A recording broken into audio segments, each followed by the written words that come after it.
Bonjour à toutes et à tous. Très heureux de vous retrouver aujourd'hui pour un nouveau résumé immersif et haletant d'ici tout commence et pas n'importe quel épisode, nous allons plonger ensemble dans l'épisode 1226, qui sera diffusé en avant-première le jeudi 24 juillet 2025. Attachez vos ceintures, car cet épisode s'annonce riche en émotions, en tensions et en rebondissements décisifs. Dès les premières minutes, l'atmosphère est lourde de suspense. Tessier, bien que physiquement affaibli par la maladie et rongé par la douleur, refuse de se laisser abattre. Sa détermination est intacte, mais son corps ne suit plus à ses côtés. Clotilde tente de le convaincre d'apaiser la compétition, mais l'ombre de Cardone plane, attisant encore les rivalités. Et quand Cardone elle-même se présente, droite, digne, sans provocation mais ferme dans ses ambitions, le duel psychologique entre eux atteint des sommets. Mais ce n'est que le début car au même moment, Kelly et Suleiman affrontent leur propre défi, celui d'une première nuit épuisante avec le petit Éloi. Entre fatigue accumulée, biberons et pleurs incessants, ils essaient tant bien que mal de tenir le coup, tandis que Laetitia et Antoine, toujours aussi complices, savourent des instants plus légers, ponctués de confidences tendres et d'une nostalgie palpable. Antoine, derrière sa façade joviale et efficace, révèle des blessures profondes, son burn-out, ses doutes, et cette impression douce amère qu'un chapitre de sa vie pourrait bien se refermer. Et puis à Castelmont, c'est l'heure de vérité, la compétition culinaire bat son plein. Zoé et Léonard, imprudents et insouciants, se retrouvent pris au piège de leur légèreté, enfermés par erreur dans la piscine, et ratent le début de l'épreuve, un retard fatal qui scellera leur destin. Pendant ce temps, Tessier, malgré la douleur, mène sa brigade, choisissant Carla et Gaspard comme ses piliers car il n'a pas le choix. Son bras refuse de suivre, mais son esprit de stratège reste acéré. Et lorsque vient enfin l'heure des résultats, la tension est à son comble, l'élimination frappe fort et sans merci. L'Académie des arts culinaires de Paris quitte la compétition, tandis que Tessier sauve son équipe de justesse mais au prix d'un sacrifice terrible. Zoé et Léonard sont exclus, licenciés sur le champ. Alors, que retenir de cet épisode intense ? Entre la tendresse des jeunes parents, la mélancolie d'Antoine prêt à tourner la page, et la brutalité des choix de Tessier, c'est une véritable fresque humaine que nous offre cet épisode 1226, où chaque instant est un combat, chaque geste compte, chaque regard en dit long. Restez bien avec nous, on vous dévoile tous les détails, toutes les intrigues et toutes les émotions qui traversent cet épisode clé. Le lendemain matin, la lumière douce du jour filtre par les rideaux de la chambre de Tessier. Assis au bord du lit, il inspire plus calmement, la douleur semble moins vive, les tremblements atténués. Clotilde, attentive, s'approche, soulagée mais toujours inquiète. « Tu sembles aller mieux. » Tessier hoche lentement la tête. Son corps retrouve peu à peu des forces grâce au traitement, mais il sait que la compétition va exiger bien plus qu'un simple mieux-être. Clotilde enchaîne, posant doucement sa main sur son bras. « Tu devrais parler à Étienne. » Tenter de le convaincre de changer les modalités de cette première épreuve. Tessier se tend aussitôt, son regard s'assombrit. C'est Cardone, je suis sûr que c'est elle qui a soufflé cette idée à Étienne. Dans sa voix perce une rancune ancienne, mêlée de suspicion, mettre les directeurs en compétition, c'est exactement le genre de coup tordu qu'il imagine venant d'elle. Mais Cardone, qui vient d'entrer, entend parfaitement la remarque. Fidèle à elle-même, droite et fière, elle le fixe sans ciller. « Tu crois vraiment que j'aurais fait ça ?» Elle marque un silence, puis ajoute d'un ton sec mais assuré. « Je veux gagner, Emmanuel, mais je veux gagner à la loyale. » Ses mots sont clairs, sans provocation cette fois, elle refuse d'être accusée de manipulation. Tessier soutient son regard, sans répondre immédiatement. Clotilde, témoin silencieuse de cet échange tendu, comprend que derrière les apparences, les rivalités sont intactes mais que la partie se joue aussi ailleurs, dans l'orgueil, dans l'éthique, dans la fierté que chacun défend à sa manière. Tessier sait désormais qu'il devra affronter l'épreuve telle qu'elle est sans espoir de changement. Mais une chose est sûre, même affaibli, il n'a pas dit son dernier mot. Dans le salon encore en désordre, Kelly et Suleiman s'affalent sur le canapé, épuisés. Leurs visages parlent pour eux, cernes marquées, gestes lents, yeux embués par le manque de sommeil. La nuit avec Éloi a été éprouvante, les réveils incessants, les biberons et les pleurs mais ils tiennent bon, malgré la fatigue. Soudain, la porte s'ouvre sur Laetitia, radieuse, pleine d'énergie. Avant même qu'elle ait le temps de poser la question, Kelly et Suleiman affichent un sourire de façade. Tout s'est bien passé. Une réponse parfaitement rodée, presque automatique, qui cache mal leur état réel. Quelques secondes plus tard, Antoine arrive à son tour, d'excellente humeur, un sac rempli de croissants et de chocolatines à la main. Petit-déj pour tout le monde. Il déborde d'entrain, prêt à démarrer la journée comme si de rien n'était, contrastant vivement avec l'épuisement des jeunes parents. Laetitia, amusée, se tourne alors vers lui, d'un ton léger. Et si on en profitait pour passer au bureau? Juste pour voir quelques dossiers et vérifier si la déco a changé. Antoine acquiesce aussitôt, un sourire complice aux lèvres. Leur connivence est évidente, naturelle, empreinte d'une amitié solide et d'une bonne humeur contagieuse. Ensemble, ils s'éclipsent rapidement, laissant derrière eux Kelly et Suleiman seuls avec Éloi et leur fatigue accumulée. Mais dans ce joyeux ballet de petits mensonges et de moments partagés, chacun garde à sa façon le cap, Laetitia et Antoine toujours complices, et Kelly et Suleiman, malgré l'épuisement, fiers d'être désormais une vraie famille. Dans un coin ombragé du jardin de l'Institut, Tom et Milan savourent un rare moment de calme. Installés autour d'une petite table, ils disputent une partie d'échecs, concentrés mais détendus, profitant du soleil d'été. Non loin de là, Anaïs est absente chez ses parents, laissant à ses amis le loisir de se retrouver tranquillement. Soudain, Lou traverse les allées, attiré par cette scène paisible. Il ralentit le pas, observe un instant les deux garçons en pleine réflexion, puis, sans un mot, s'assoit naturellement avec eux, posant ses coudes sur la table, curieux du jeu en cours. Mais cet instant suspendu est brutalement interrompu, un ballon, lancé depuis l'autre bout du jardin par des élèves insouciants, atterrit en plein milieu de l'échiquier, projetant pions et cavaliers dans tous les sens. Tom et Milan soupirent, désabusés. Mais Lou, imperturbable, se penche aussitôt et, avec une minutie presque touchante, replace chaque pièce exactement là où elle était. Ces gestes précis, appliqués, détonnent avec l'agitation ambiante. Voilà, c'est réparé, murmure-t-il presque pour lui-même, avant de croiser le regard amusé de Tom et Milan. Dans ce petit moment anodin mais révélateur, Lou dévoile encore un peu plus sa personnalité, calme, soigneux, discret et capable de rétablir l'ordre là où le chaos s'était invité. La partie peut reprendre, plus détendue que jamais, sous le regard attentif d'un Lou désormais pleinement intégré à leur tableau de camaraderie tranquille. Dans le jardin de l'Institut, après avoir soigneusement remis en place toutes les pièces du jeu d'échecs renversé, Lou s'installe plus confortablement aux côtés de Tom et Milan. Il hésite un instant, puis lâche presque timidement. « Vous savez, je suis hypermnésique. » Tom et Milan le regardent, surpris. Milan, toujours enthousiaste, s'exclame aussitôt, les yeux brillants. « Mais c'est génial. T'as un super pouvoir, en fait. » Lou esquisse un sourire discret, un peu gêné par l'attention mais touché par cette réaction positive. Pendant ce temps, à Castelmont, Léonard et Zoé ont décidé de s'accorder un moment de détente à la piscine pour évacuer la pression de la première épreuve qui approche. Dans l'eau, ils rient, se chambrent, profitant de cette parenthèse bienvenue et surtout, ils oublient complètement l'heure qui tourne. Quand enfin Léonard jette un œil à l'horloge murale, son visage se décompose. Zoé, il nous reste 20 minutes avant le début de l'épreuve. Affolés, ils bondissent hors de l'eau, ramassant à la hâte leurs affaires. Mais en atteignant la porte, elle est fermée. Quoi? Elle est verrouillée? Ils frappent, appellent, tentent d'alerter quelqu'un en vain. La piscine est vide, silencieuse. Après de longues minutes, la femme de ménage finit par arriver, surprise de les trouver là. Elle leur ouvre enfin la porte. Mais il est déjà trop tard, leur fatidique est presque dépassée. Essoufflés, encore dégoulinant d'eau et pris au piège d'un simple moment de légèreté, Léonard et Zoé se lancent dans une course contre la montre déjà conscients qu'ils ont compromis leur chance dès avant le début de l'épreuve. Une bévue anodine qui pourrait bien leur coûter très cher. Dans l'effervescence tendue du début d'épreuve, l'annonce tombe.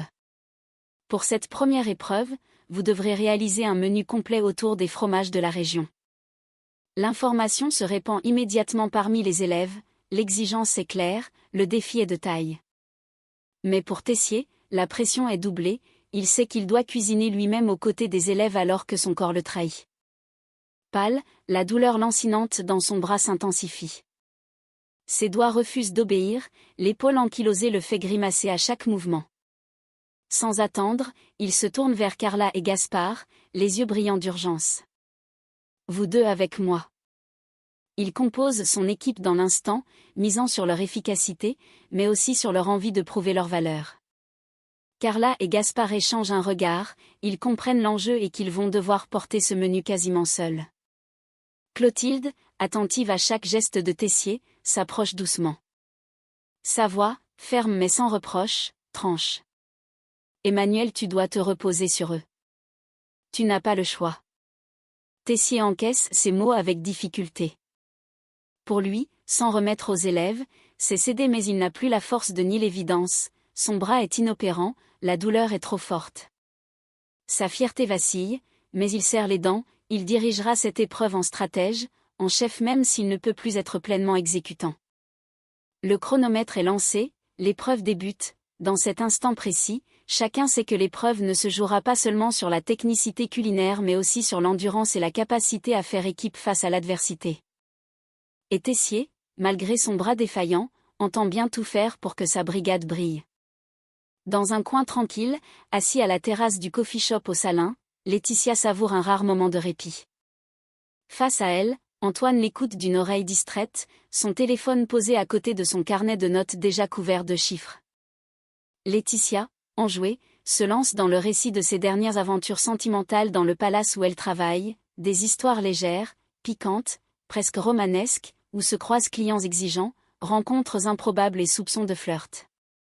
Elle ponctue ses anecdotes de rire et de clins d'œil complices. Franchement, ça me divertit autant que ça me fatigue parfois.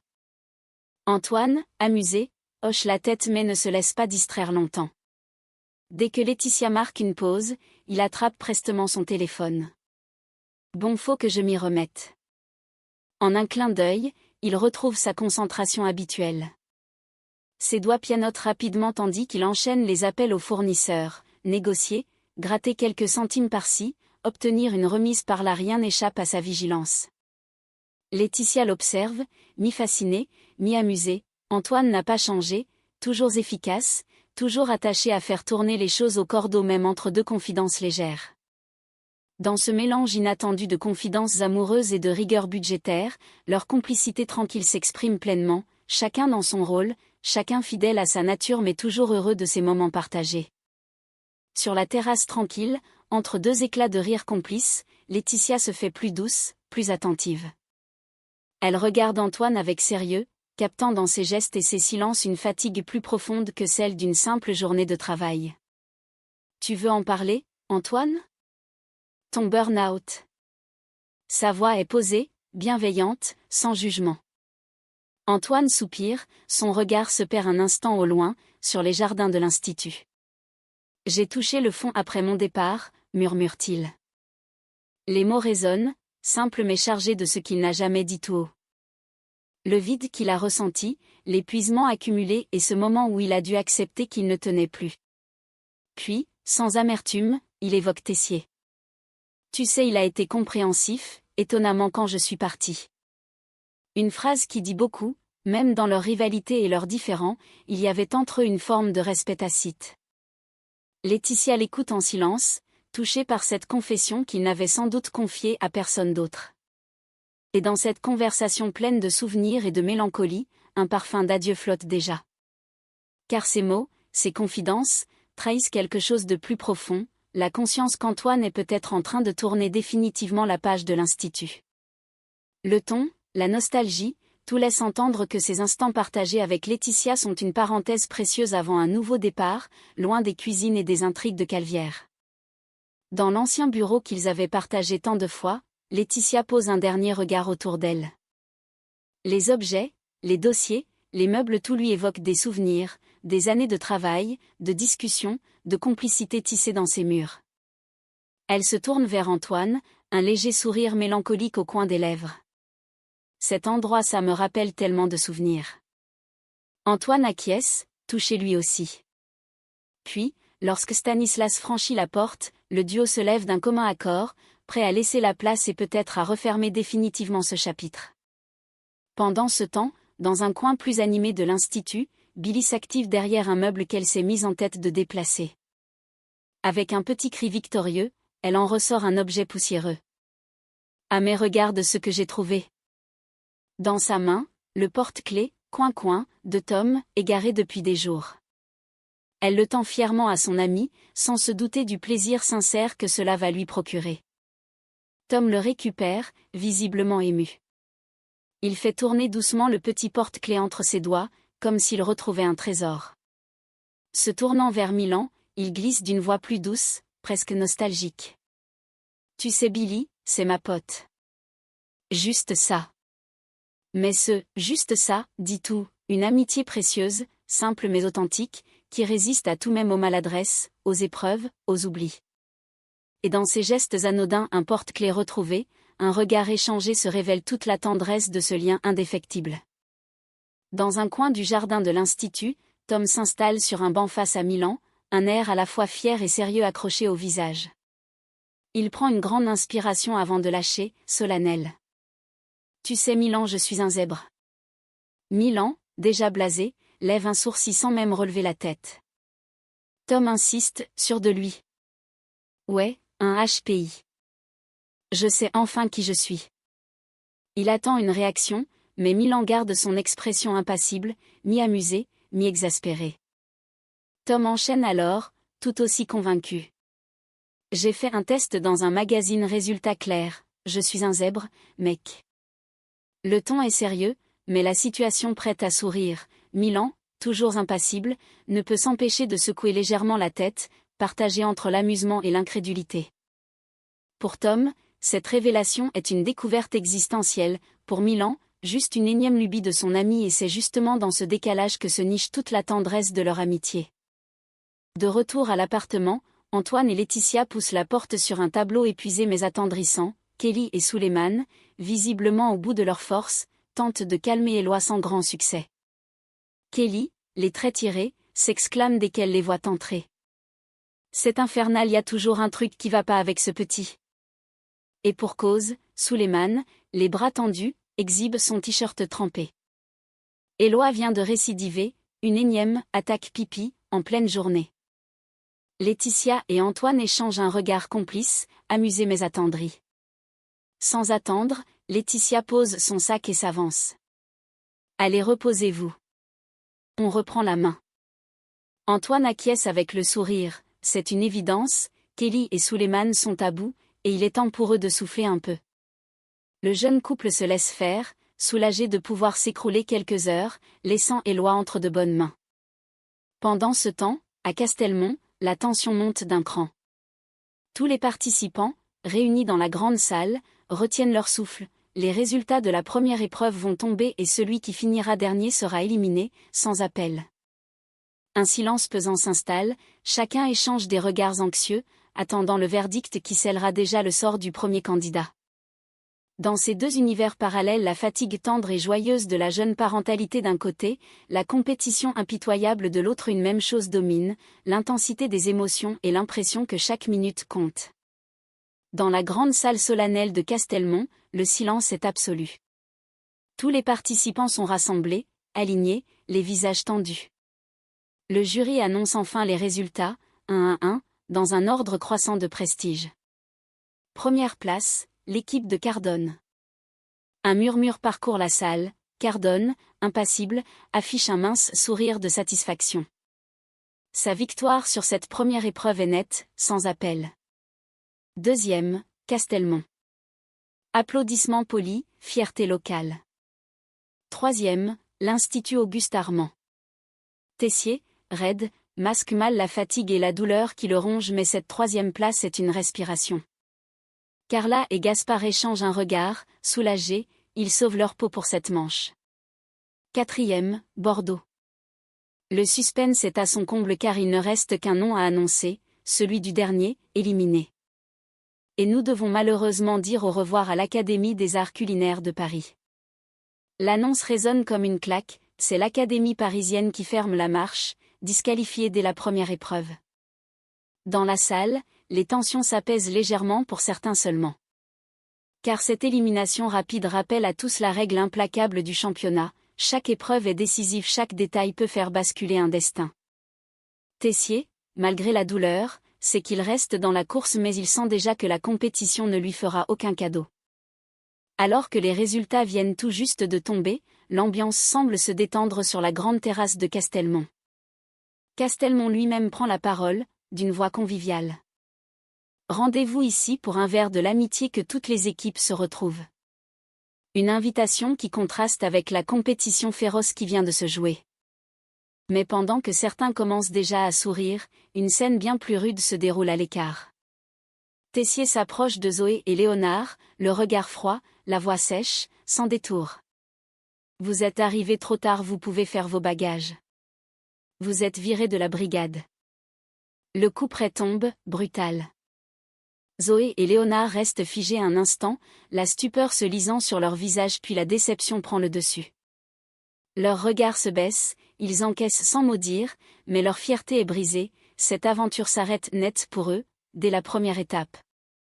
Non loin de là, Solal assiste à la scène, figé à son tour. Son cœur se serre, ses deux camarades étaient ses alliés, ses repères. Sans réfléchir, il tourne les talons, laissant la terrasse et ses faux airs de célébration derrière lui, pour rejoindre Zoé et Léonard, qui quittent déjà les lieux, les épaules basses. La victoire pour l'Institut a un goût amer, il reste en lice, mais à quel prix ? Dans cette soirée où tous devraient lever leur verre, la fracture est déjà là. Tessier, fidèle à lui-même, sacrifie sans état d'âme quand d'autres, comme Solal, choisissent la fidélité envers leurs amis avant tout. Et voilà, chers amis, cet épisode 1226 d'Ici tout commence, diffusé en avance le jeudi 24 juillet 2025, nous a offert un condensé d'émotions puissantes, de choix déchirants et de petits moments de vie bouleversants. On a vu Tessier, toujours aussi déterminé malgré la douleur physique, se battre pour maintenir son équipe dans la course quitte à sacrifier Zoé et Léonard sans la moindre hésitation, fidèle à lui-même, implacable dans son rôle de chef. On a suivi Kelly et Suleiman, plongés dans la fatigue douce amère de la jeune parentalité, mais plus soudés que jamais face à Éloi. Et en parallèle, Laetitia et Antoine, dans des instants suspendus entre confidences légères et révélations plus profondes, nous ont touchés par leur sincérité, laissant planer cette question, Antoine est-il sur le point de quitter définitivement l'Institut et d'ouvrir un nouveau chapitre de sa vie ? À Castelmont, la compétition impitoyable a rappelé à tous combien chaque détail, chaque seconde peut faire basculer un destin, derrière la victoire éclatante de Cardone, derrière la survie fragile de l'Institut Auguste Armand, ce sont déjà des cœurs brisés, des amitiés éprouvées, et des choix lourds de conséquences qui jalonnent cette aventure. Dans cette ambiance mêlée de tendresse, de fatigue, de mélancolie et de tension, cet épisode 1226 nous montre à quel point Ici tout commence c'est mêler les histoires intimes, les rivalités cuisantes et les trajectoires humaines profondes, toujours avec émotion et intensité. Merci à toutes et à tous d'avoir suivi ce résumé détaillé avec nous. Si ce contenu vous a plu, pensez à liker la vidéo, à la partager et surtout dites-nous en commentaire ce que vous avez ressenti devant cet épisode poignant, qui vous a ému, qui vous a surpris, qui vous a choqué. N'oubliez pas de vous abonner à notre chaîne pour ne manquer aucun résumé exclusif et aucune analyse des prochains épisodes. On se retrouve très bientôt pour une nouvelle plongée au cœur de l'Institut Auguste Armand et de ses intrigues palpitantes. D'ici là, portez-vous bien et continuez à vibrer avec Ici tout commence. À très vite.